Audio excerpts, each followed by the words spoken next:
Santo, santo, amado e glorioso Deus, graças te damos, Senhor, porque estamos entrando em uma nova semana e estamos no melhor lugar do mundo aqui nessa terra, na tua casa. Já te adoramos com louvores e mais uma vez queremos te suplicar que o Senhor se faça presente e que nos oriente em tudo que seja dito e que a gente saia daqui melhores do que aqui chegamos. É isso que te pedimos, em nome e por amor de Cristo Jesus. Amém. Bom, eu tenho uma missão difícil que é apresentar 179 anos de história em 25 minutos, então não é muito fácil, né? Mas vamos lá. A gente vai falar dos pioneiros. A identidade adventista. Essa igreja tem uma identidade, sim ou não? Sim. Essa igreja, ela não tem um dono como um representante, né? Uma pessoa física. Quem é o dono dessa igreja? Cristo Jesus, né?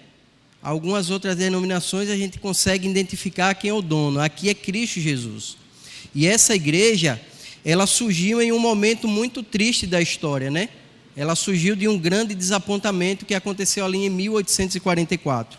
A identidade profética dessa igreja, ela tem em dois versos aí na Bíblia, né? Em Daniel 8, 14, em Apocalipse 10, do 9 ao 11, onde diz lá que em Daniel que até 2.300 tardes e manhãs e o santuário seria purificado. E um dos pioneiros foi aquele primeiro ali, do meu lado esquerdo, Guilherme Miller, né? Como contar a história da igreja adventista se não falar de Guilherme Miller? Guilherme Miller era um fazendeiro, ele era batista e num período que ele foi para a guerra, ele serviu na guerra. Nesse tempo ele tinha muitos questionamentos a respeito da Bíblia, da palavra de Deus. E quando esteve ali na guerra, aconteceram vários fenômenos, bombas estouraram ali ao lado dele, companheiros morreram, mas nada aconteceu com ele. E ele ali naquele campo de batalha, ele fez uma promessa a Deus, ele fez um acordo, ele disse, olha, se eu sair daqui com vida, se eu sair daqui em paz, eu vou me dedicar a estudar a tua palavra e me aprofundar. E esse homem voltou para casa e ele cumpriu aquilo que ele tinha prometido. Em 1816, Guilherme Miller começou a estudar a Bíblia. Só que ele começou a estudar a Bíblia e ele disse assim, olha, eu não vou passar para o verso seguinte sem que primeiro eu entenda o que está dizendo nesse verso. E ele começou a estudar a Bíblia ali em 1816. E até que ele chegou aí em Daniel 8,14, que dizia que até 2.300 tardes e manhãs o santuário seria purificado. Então ele começou a pregar que isso seria a volta de Cristo aqui para essa terra. Tudo estava certo, exceto o evento. Não era a volta de Cristo aqui para a terra. Cristo estaria deixando o lugar santo para começar a atuar agora no lugar santíssimo, onde a partir de 1844 já está o tempo de julgamento, né? Começou a ser julgado todos os casos, daqueles principalmente que morreram ali professando uma fé em Cristo Jesus. Então, Guilherme Miller começou a pregar que Jesus iria voltar no ano de 1844. E isso aí, para quem ouvia, é o quê? Doce, né? Quem não quer ouvir dizer, olha, Jesus vai voltar no fim de dezembro de 2023, Jesus está voltando. Isso seria muito bom, sim ou não? Maravilhoso, né? Aí a gente ia começar a se arrumar, se ajeitar, corrigir algumas falhas para esperar Jesus voltar. Só que não sabemos nem o dia nem a hora, né? Então eles começaram a pregar, e é por isso que está lá em Apocalipse, que isso era doce como mel. Só que quando chegou o dia marcado, Cristo não voltou. E o que foi que aconteceu? Uma grande decepção. Isso se tornou o quê? Amargo. Então, muitos desistiram da fé. Formaram-se aí 3 grupos. Um grupo que disseram assim, olha, Jesus voltou em espírito. E em espírito fomos levados aos céus e não mais pecaremos. Outro grupo que continuou a marcar datas. E teve um terceiro grupo, que foi o grupo que continuou a estudar as Escrituras. E esse grupo é os pioneiros da Igreja Adventista. Mas eu queria hoje falar sobre Ellen White, em especial, nós acreditamos e professamos que ela foi uma serva de Deus escolhida para receber visões e escrever e trazer para essa igreja. Veja, nós temos uma grande luz, nós somos um povo escolhido e temos uma grande luz sobre essa igreja. Temos escritos que Deus inspirou essa serva de Deus para que essa igreja fosse um farol aonde quer que ela esteja. E eu queria falar um pouquinho sobre uma das visões que Ellen White teve. Foi lá em 14 de março de 1858, em Lovetts Grove. Ellen White tinha saído de Battle Creek, a cidade natal, onde ela morava com seu esposo, então pastor Tiago White, e tinha se dirigido para essa cidade. Eles tinham ido para lá para visitar guardadores do sábado. Ainda não éramos conhecidos como Igreja Adventista. A Igreja Adventista ela começou a ser formalizada a partir de 1860. Então, eles foram ali visitar guardadores dos sábados. Não tínhamos igreja, como temos hoje aqui a Igreja Central e várias outras igrejas. Eles se reuniam muitas vezes em escolas, às vezes ao ar livre, e eles ali eram um pequeno grupo, geralmente 40, 50 pessoas, e eles foram para lá. E nesse dia, no dia de sábado, o pastor Tiago White estava ministrando a palavra e aconteceu ali um fato muito triste. Um filho de um dos membros morreu, uma criança de 5 anos, John, e o pastor Tiago e a sua esposa Ellen White então foram convidados a ficarem para que no outro dia realizasse o culto fúnebre.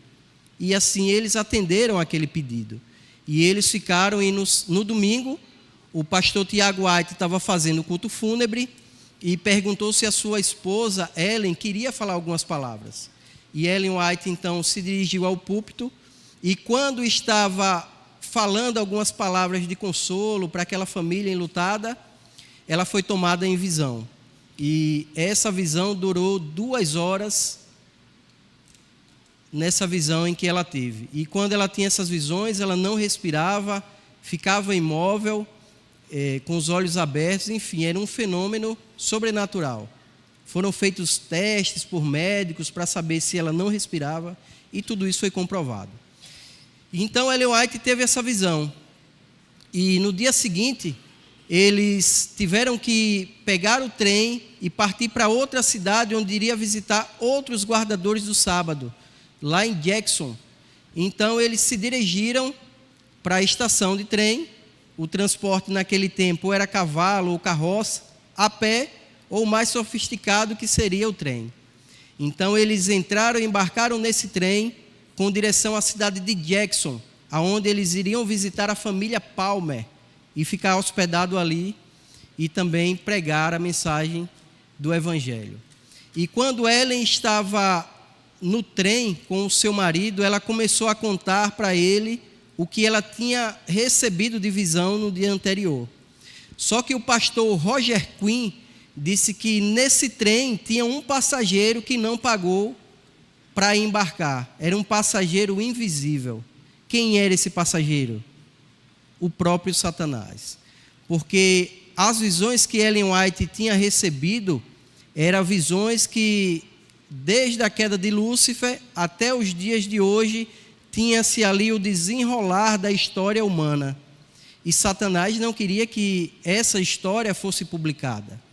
Então, quando ela contou parte ao seu marido, o próprio Satanás estava ali para impedir que Ellen escrevesse sobre essa visão. E Tiago diz que quando eles chegaram na casa da família Palmer, Ellen foi tomada por uma moléstia, uma paralisia, e ela não conseguia quase que nem andar. E ela queria escrever, porque na visão Deus disse a ela: escreva tudo que você está vendo, publique. Então ela, com muito esforço, começava a escrever.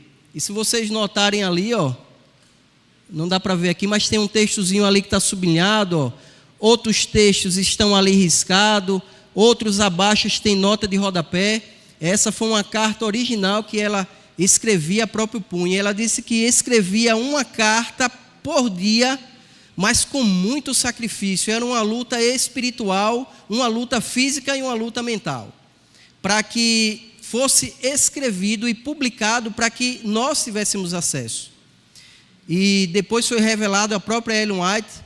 O anjo disse que o próprio Satanás queria tirar a vida dela para que ela não escrevesse sobre essa visão que ela tinha tido. E essa visão que ela recebeu, hoje nós temos um livro que se chama O Grande Conflito. Então aquilo ali tinha o desenrolar da história humana, desde a queda de Lúcifer até os últimos dias da jornada terrestre. E são ensinos para a nossa vida. É por isso que hoje eu faço parte desse ministério de publicação. Esse ministério de publicação é para que a gente traga de volta a identidade da igreja adventista. Nós, como membros, como igreja, estamos perdendo a nossa identidade. Corre-se o risco, talvez, de daqui a 10, 15 anos, não sabermos quem foi os pioneiros da igreja. Então, nós temos que levantar essa bandeira. Ellen White, ela escreveu sobre tudo, ela recebeu visões sobre tudo. Essa igreja tem um grande arsenal contra as armas do inimigo. Aqui a gente tem ensino sobre família, sobre saúde, a gente falou aqui sobre água, não é isso? Aqui tem conselhos sobre mordomia, sobre jovens, sobre casamento. Ela fala sobre tudo. Deus nos deu um grande privilégio através dessa grande serva que chama-se Ellen White. E às vezes nós não estamos mais dando devido valor a tudo aquilo que nos foi entregue. Veja, se temos grande luz, também cairá sobre nós grande o quê? Responsabilidade. Ellen desenvolveu a série Conflito dos Séculos, pensando tanto nos leitores adventistas quanto nos não adventistas. A história desse casal em especial é uma história muito comovente, porque Tiago morreu aos 58 anos de idade e parecia que ele tinha 80 anos. Um homem cansado da luta e do labor do dia a dia. Ele rachava lenha nas fazendas vizinhas durante todo o dia. E às vezes ele ganhava $1. E quando chegava em casa, estava precisando de alimento ou de alguma coisa para a família. E Ellen dizia assim: olha, Deus me revelou que tudo aquilo que eu recebi em visão tem que ser publicado. E sabe o que era que ele fazia? Pegava aquele único $1 e investia no Ministério de Publicação, que começou em 1848. Para que essas visões, essas cartas chegassem a nós. E Satanás não queria que todo esse conteúdo chegasse a nós. Por quê? Porque nós temos um vislumbre de tudo o que aconteceu, do que está acontecendo e do que irá acontecer no futuro. Então não precisamos ter medo do passado, a menos que nos esqueçamos de quê? De quem nos conduziu até aqui. Então Ellen trabalhou incansavelmente nesse ministério para que hoje essa igreja tivesse uma luz que incidisse sobre nós com tamanha responsabilidade. Eu vi aqui o quiz bíblico aqui, o Carrote, e gostei de ver, mas eu queria fazer um desafio a Rafael, um desafio à igreja, para que a gente façamos sobre o livro do Grande Conflito. Porque esse é o livro missionário desse ano e do próximo ano. Então, nada melhor do que se faça, por quê? Porque dessa forma, vamos passar a semana estudando o livro, para que no sábado a gente esteja aqui respondendo a esse quiz bíblico, a esse Carrote, e assim a gente vai aprendendo mais. Em várias das nossas igrejas onde eu tenho passado, eu tenho incentivado a se fazer um quiz bíblico, a um bom de Bíblia, mas incentivando através dos livros de espírito de profecia. Não há mais muito tempo a se perder. É por isso que devemos nos empenhar em estudar a Bíblia. E tudo isso que foi passado ali está contido na Bíblia. Mas o livro do Grande Conflito, Ellen White trouxe na visão, destrinchado sobre o que aconteceria. mas somos nós que temos que abrir a Bíblia, abrir os livros e estudar. Porque nós recebemos grande luz e sobre nós recairá também uma responsabilidade muito maior. E o desafio que eu faço para essa igreja, para você, jovem, é estudar a Bíblia, é passar mais tempo com Jesus em comunhão, é estudar os livros de espírito de profecia. Nós estamos na igreja como membros batizados há 6 anos. E eu, em particular, não acreditava em Ellen White. Aceitei Jesus, recebi estudo, fui batizado, mas não aceitava os escritos de Ellen White. Porque eu pensava assim, se fala que na igreja católica tem Maria, na igreja adventista tem Ellen White. Então eu rejeito Ellen White e fico com a Bíblia. Ninguém me cobrou nada sobre isso. Aceita Jesus. E eu orava na minha ignorância e pedia a Deus: Senhor, se eu estiver errado, o Senhor me mostre que eu estou errado. E às vezes, quando a gente está fechado para receber as coisas de Deus, Deus não fala conosco.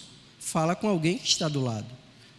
E uma noite, depois que fomos batizados em 2017, em 31 de dezembro de 2018, minha esposa teve um sonho, onde ela sonhava que estava indo trabalhar e com muita pressa, porque já estava atrasada, e uma estrada de chão, pissarra, e com as cercazinhas vivas ao lado, e ela puxando na mão da nossa filha com pressa: vamos, que eu estou atrasada. E nessa cerca tinha um homem abaixado com cabelo branco, e o homem chamava ela, e ela não ia. E ela começava a subir um morro, e quando ela parava e olhava para baixo na cidade lá, tinha uma favela, e na frente de cada casa um demônio alto. E ela disse que quando olhou para o céu, via cair enormes bolas de fogo em cima daquelas casas e destruir a cidade. E quando ela viu aquilo, ela pegou a mão da nossa filha e voltou correndo. Só que quando ela voltava, os demônios vinham para pegar o homem que estava chamando ela. E quando ela vinha, o homem chamou de novo. E quando ela se aproximou daquele homem, o homem disse: espírito de profecia e eventos finais. E sabe de uma coisa? Eu tinha recebido um kit desses livros, eu acho que no ano de 2015. Nunca peguei nesses livros, botei na prateleira, embalado do jeito que estava e deixei lá. E eu dizia a ela direto: qualquer hora eu queimo, estou só esperando o dia certo. E pegava para queimar e por algum motivo eu deixava lá. Então, quando ela me contou o sonho, eu entendi que Deus estava falando comigo através dela e não falou direto a mim, porque eu estava num estado de ignorância. Então, o que foi que eu fiz? Peguei o livro para começar a estudar. Mas antes disso, nesse kit tinha um livro lá com o nome Eventos Finais.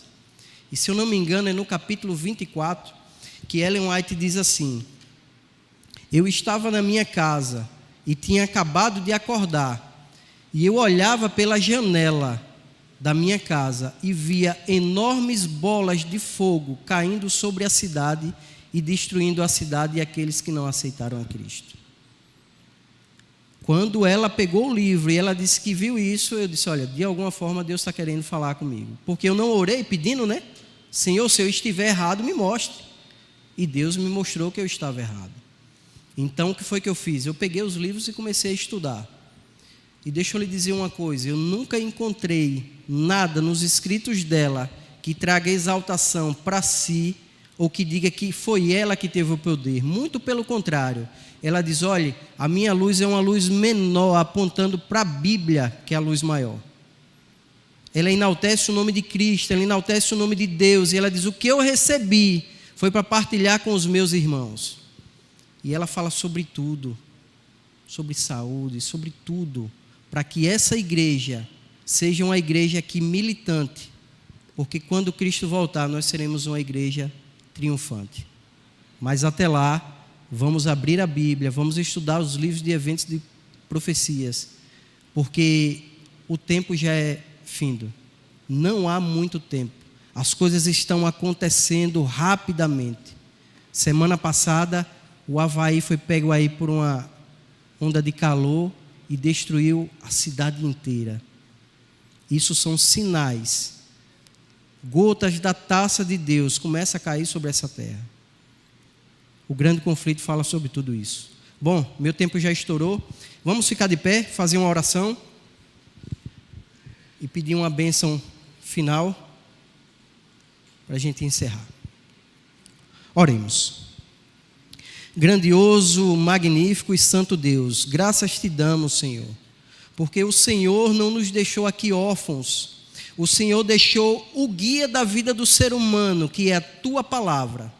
E como se isso só não bastasse, o Senhor ainda inspirou essa mulher, que é uma mulher pecadora, mas que decidiu dedicar a vida à tua palavra e à palavra do Evangelho, chamada Ellen G. White. E os escritos dela, Pai, é para que nós sejamos luz aqui nesse mundo, para que as pessoas lá fora olhem para aqui e vejam algo de diferente. Precisamos ser diferentes, porque o Senhor diz para que sejamos um povo separado. Nos ajuda, Pai. Nos ajuda a abrir a tua palavra, a estudar, a dedicar mais tempo em comunhão com o Senhor, através da oração, visitando os irmãos, pregando a tua palavra, levando aqueles que não conhecem a Jesus. Queremos também pedir, Pai, uma bênção especial sobre os líderes dessa igreja, sobre o pastor dessa igreja, que o Senhor derrame bênçãos sem medidas sobre esse lugar, Pai.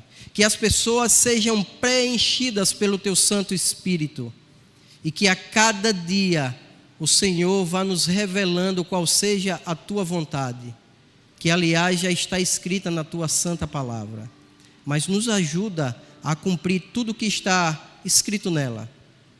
Que o Senhor nos dê uma semana de paz, uma semana de bênção, uma semana de prosperidade, mas sempre ao teu lado, sempre em oração, sempre em comunhão, porque assim saberemos que estamos andando ao teu lado.